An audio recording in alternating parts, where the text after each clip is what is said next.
नमस्कार दोस्तों, creative career में आप सबका स्वागत। और बात करेंगे यहाँ पर सीडीपीओ को लेकर। कंप्लीट जानकारी आपको मिलने वाली है, क्योंकि जितने भी डाउट आपके हैं सारे खत्म कर देंगे यहाँ पर। क्योंकि देखो, पहली बात तो जान लो कि सीडीपीओ की जो वैकेंसी है उत्तर प्रदेश में, इसकी वैकेंसी अलग से नहीं आती है। अगर आपको उत्तर प्रदेश में सीडीपीओ बनना है तो आपको पीसीएस की वैकेंसी के माध्यम से ही होगा, यानी कि पीसीएस की परीक्षा आपको देनी पड़ेगी, क्वालिफाई करनी पड़ेगी। उसी के माध्यम से आप सीडीपीओ बन पाओगे, बाकी कोई तरीका है नहीं। दूसरा तरीका प्रमोशन वाला है, तो वो प्रमोशन आपको पता है कि आखिरी तक होता है। अगर सीधा बनना चाहते हो तो आपको इस परीक्षा से गुजरना पड़ेगा। मतलब कोई शॉर्टकट तरीका दूसरा है नहीं, कहने का मतलब ये। अब इसमें देखो क्या नहीं कि पहली बात तो ये कि कह बहुत सारे मैसेज आ रहे थे कि फार्म नहीं मिल रहा है, कहाँ है फार्म, कहाँ पे है। तो फार्म इसका सीडीपीओ का अलग से नहीं है। अब देखो, इस साइड पे आओगे यूपीपीएससी की, तो यहाँ पे आपको दिख जाएगा ऊपर ये, ठीक है, नोटिफिकेशन में। तो सबसे ऊपर ही आपको दिखेगा। तो इसमें क्या लिखा है? कंबाइंड स्टेट एंड अपर या अपर सबॉर्डिनेट सर्विस एग्जामिनेशन। यानी कि इसमें कहीं सीडीपीओ नहीं लिखा रहेगा, इसमें लिखा रहेगा ये, क्योंकि परीक्षा ये पीसीएस की परीक्षा होती है, पीसीएस के नाम से जानते हैं उसको। बाकी ये अपर सबॉर्डिनेट सर्विस एग्जामिनेशन करके आता है ये। तो इसको अप्लाई कर दोगे, यहाँ से फॉर्म भर जाएगा। यानी कि अभी फिलहाल क्या है, फॉर्म तो यही भरना है, परीक्षा भी यही देनी है। सबको परीक्षा देगा इसमें। इसमें किसी पोस्ट, पर्टिकुलर पोस्ट के लिए परीक्षा नहीं हो रही, ये सारी पोस्टों के लिए हो रही है। सारी पोस्टें कौन कौन सी हैं? तो वो पोस्टें आप इसमें नोटिफिकेशन में आप देखोगे, तो ये रहा नोटिफिकेशन। हाँ, तो इस पे जितनी पोस्टें आपको दिख रही होंगी ना, ये, एक मिनट रुकिएगा, दिखा रहे हैं कहाँ गया। ये, हाँ, जितनी पोस्टें इसमें दी रही हैं, ठीक है, ये सब आप पोस्टें दिख पा रहे होंगे यहाँ पर। ये सभी पोस्टों के लिए परीक्षा होती है प्री की। अभी प्री परीक्षा दोगे, पास कर जाओगे, मेंस में जाओगे, मेंस के लिए फॉर्म अलग से पड़ेगा, ठीक है। तब आप बाद में जब इंटरव्यू के लिए जाओगे, फिर प्रेफरेंस देनी पड़ेगी आपको, कौन सी पोस्ट आपको पहले चाहिए, कौन सी बाद में चाहिए।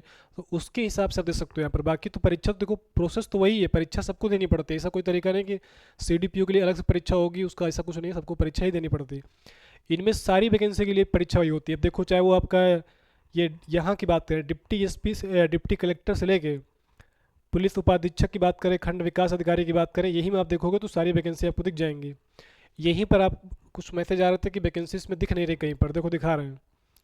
यहीं पे आप देखोगे तो ये आपको दिख जा रहा है, ये जिला कार्यक्रम अधिकारी, डीपीओ की वैकेंसी भी है, जिला कार्यक्रम अधिकारी। उसके बाद नीचे देखोगे तो दिख जाएगा आबकारी निरीक्षक, उसके आगे दिखेगा बाल विकास परियोजना अधिकारी। ये हिंदी में लिखा है यहाँ पर है बाल विकास परियोजना अधिकारी, यानी कि इसमें सीडीपीओ अलग से नहीं लिखा है। वही मतलब होता है, सी का मतलब बाल का मतलब चाइल्ड होता है, विकास का मतलब डेवलपमेंट हो गया, और ये सीडीपीओ हो गया। तो यानी कि कुछ अलग से, मतलब सीडीपीओ शॉर्ट में नहीं लिखा है इसमें, बाल विकास परियोजना अधिकारी, मतलब वही शॉर्ट में बोलते हैं उसको सीडीपीओ। तो ये सारी बातें यहाँ पर हो गई। इन्हीं के लिए यहाँ पर पूरा पेपर जो प्री का होगा वो सबके लिए एकस होगा। यानी अभी फिलहाल फॉर्म भर दो, ओटीआर ना हुआ हो तो ओटीआर पहले कर दो, ओटीआर करके फॉर्म भर दो। ओटीआर देखो करना पड़ेगा, ठीक है। अगर किसी ने आरओ का फॉर्म भर रखा होगा तो फिर दोबारा नहीं करना पड़ेगा ओटीआर, वही वाला ओटीआर डाल दोगे तो तुरंत फॉर्म ले लेगा खट से, फीस पे कर दोगे, ले लेगा, काम खत्म। अब दूसरा यहाँ पर ये कि इसमें परीक्षा कैसे होनी है, क्या क्या पेपर होंगे, कैसे क्या है। तो कोई एक चीज़ तो जान लो, परीक्षा सीडीपीओ की अगर बात कर रहे हैं यहाँ पर, पीसीएस की परीक्षा देने जा रहे हो, ये ब्लॉक लेवल पे केवल एक ही अधिकारी होते हैं। तो देखो, मेहनत तो खैर करनी पड़ेगी, इसमें कोई दूर आ नहीं है। मतलब मेहनत करनी ही पड़ेगी, कहने का मतलब इसमें कोई शॉर्टकट तरीका नहीं है। नौकरी बड़ी है, क्योंकि आपको पता है कि अब इसमें गाड़ी मिलेगी, सिक्योरिटी मिलेगी, सारी चीज़ें आपको मिलेंगी, नॉर्मल नौकरी नहीं है। तो इसलिए मेहनत भी नॉर्मल नहीं है, मेहनत भी आपको अथाह करनी पड़ेगी, इसमें रात दिन एक करना पड़ेगा, तभी जाकर चीज़ें क्लियर हो पाएंगी। अब देखो, पहली परीक्षा इसमें 3 स्टेज में परीक्षा होती है, पीसीएस की बात करें। यानी कि चरण इसके 3 होते हैं, प्रारंभिक, मुख्य और साक्षात्कार। 3 स्टेज में परीक्षा पूरी कंप्लीट होती है। प्रारंभिक परीक्षा में क्या होंगे, 2 पेपर होंगे। एक पेपर होगा जीएस का, जो कि होता है 200 नंबर का, क्वेश्चन आते हैं 150, संख्या 150 रहेगी, नंबर 200 रहेंगे।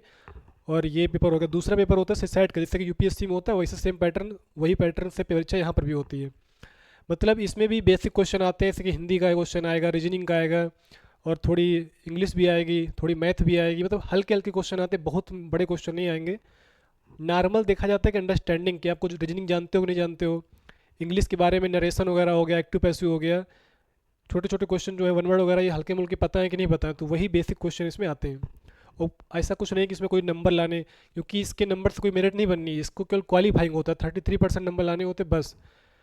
200 नंबर का रहेगा, 33% ले आओगे, पास हो जाओगे। यानी कि ये वाली कॉपी आपकी चेक हो जाएगी, कौन सी, पहली वाली जीएस की जो कॉपी रहेगी, उसमें 150 क्वेश्चन है, 200 नंबर का पेपर है, वही नंबर ही आपको पहुंचाएंगे आपको मेंस तक, वही 200 नंबर, क्योंकि वो कट ऑफ जो बनेगी 200 नंबर वाली वही मेंस के लिए बनती है। मतलब कि अगर मेंस में जाना है कि नहीं जाना वही डिसाइड करेगी वो, क्योंकि इससे तो कुछ होना नहीं है, ये तो क्वालिफाइंग है।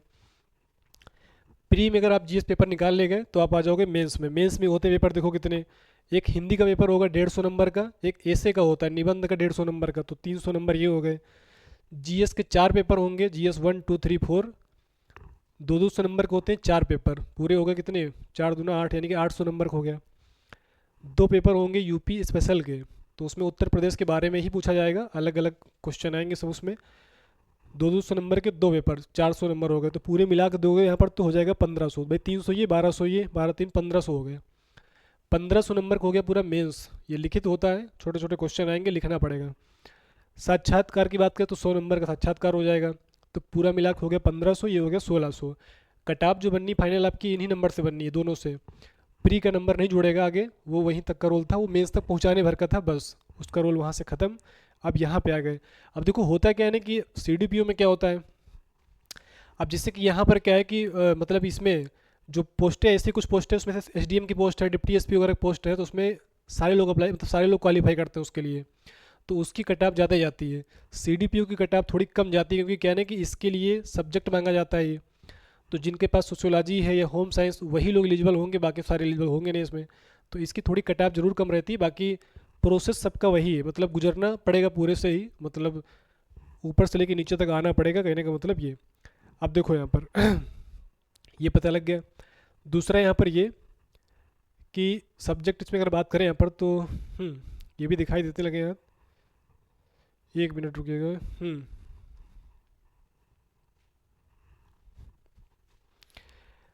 चलिए, हाँ ये आपको दिख रहा होगा, हाँ ये पेपर सब दिए हैं, ठीक है, ये पेपर आप देखोगे तो ये दिए हुए यहाँ पर है, पेपर में क्या क्या पूछा जाएगा, ठीक है, तो ये सब बातें यहाँ पर लिखी हैं। देखो ये दिया ना, जीएस के 8 पेपर मतलब दिया है, मेंस के 8 पेपर, हिंदी का निबंध का, जीएस के 4, जो लास्ट के 2 दिखा रहा है ना 5 और 6, ये उत्तर प्रदेश के बारे में पूछा जाता है, 5 6 दिखा रहे हैं यहाँ पर है। कहाँ गया, तो 5 6 की बात करें यहाँ पर तो ये, हाँ ये दिख गया।